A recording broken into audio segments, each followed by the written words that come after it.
Hello everybody, just do a little video. I had a comment yesterday about pairing up, when I'm going to pair up, and it got me thinking really, and to be honest it's not that far away, and I worked it out and I told his name's Carl Matt on YouTube. He said, am I pairing up December early or late? So I told him I'm pairing up. I've got to work out when I get the rings. You've got to work it out from when you get the rings backwards. I've done it in the comments, but I thought I'd do a video. So the idea is that the rings might turn up on January the 2nd from the NTU. So therefore I want to ring the young birds on January the 2nd. As soon as I can. So to have them young birds ready for ringing on January the 2nd, there'll be tipplers are small, so that race birds you can put the ring on after about what 4 or 5 days. I find tipplers that they're a little bit longer, maybe 7 days or so to ring. I think I said 7. I can't remember what I said on the comment, but it's about that.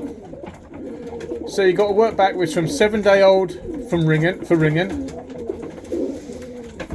18 days incubation, 10 days from pairing up to laying. That worked out at 35 days, if I'm right. Now, 35 days back from January the 2nd is quite possibly December the 1st.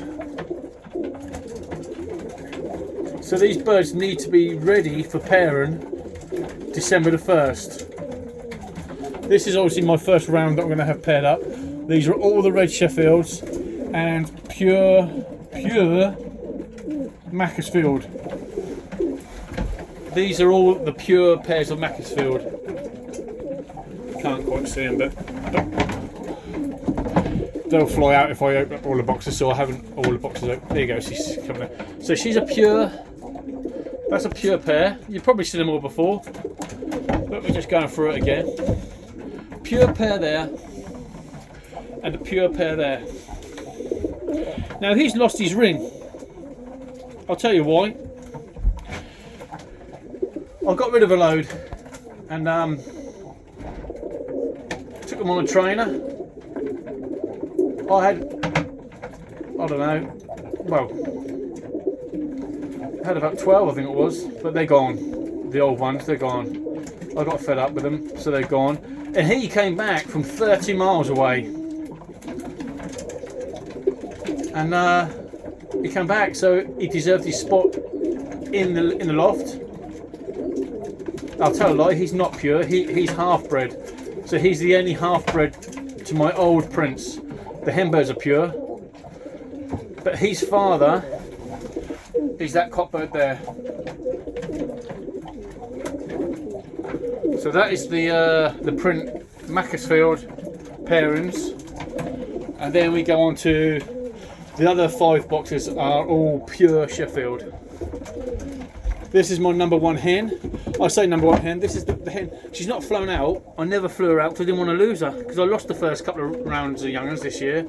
I lost them straight off the loft, whether a hawk had them, falcon or whatever. I think they just went up and they went. So I paired them up again, and I bred her and I bred him. Never went out. Never let them out of the loft. You don't let the best out. You want to breed from them. So I kept them in purposely, and I wish you could all come and handle this pigeon. She is fantastic. And her mum and dad, and obviously his mum and dad, are up here. So I've paired them two together. She does look like her mother actually. So these two are like, well, they're all great pairing, I think. But because of that young in there, because she's fantastic to hold. Admittedly, she don't fly. Obviously, I don't know how good she's at flying. But because I want more like her, I've paired the father and mother together again. That's all you can do, isn't it? That's all you can do. Pair your best to best, or what you think is your best to best.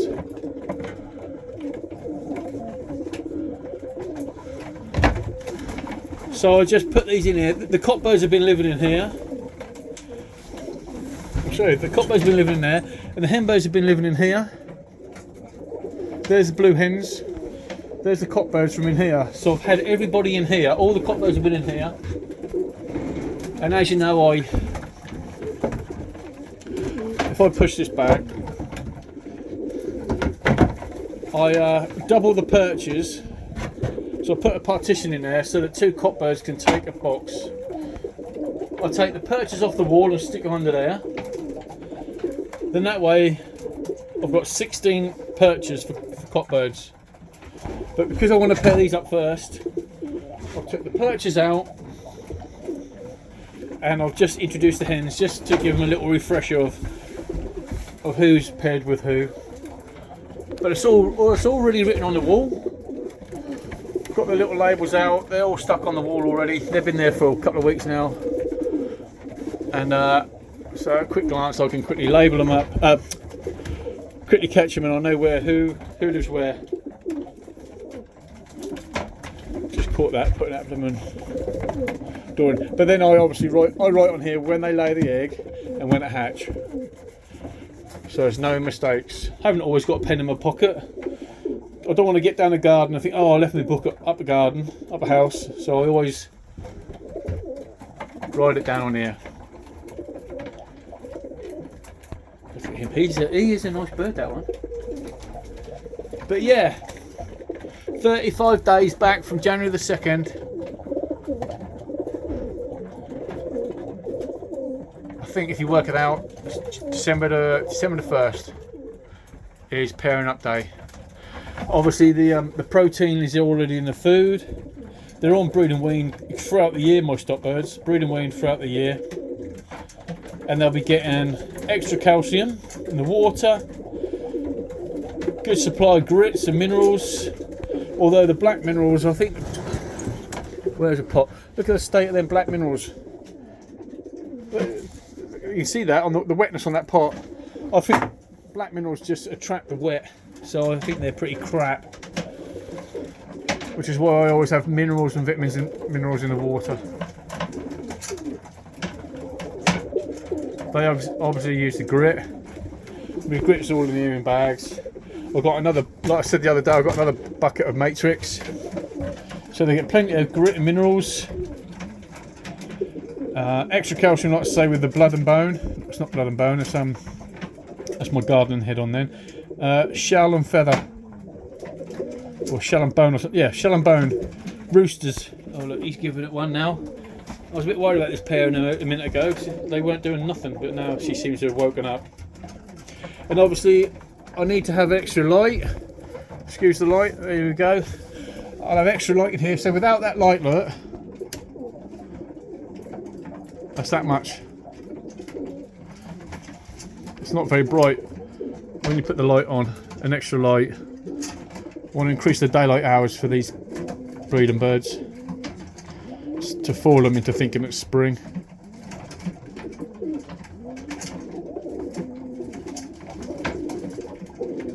I should probably take these hen birds out today.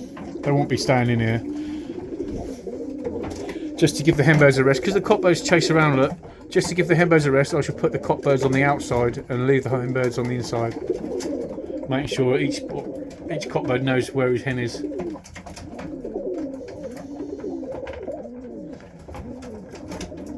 In the meantime, the other blues, they're going to go over to the other shed, so they can have a bath over there. They've had a bath in here most of the day, most of the week, but I'll stick them over there.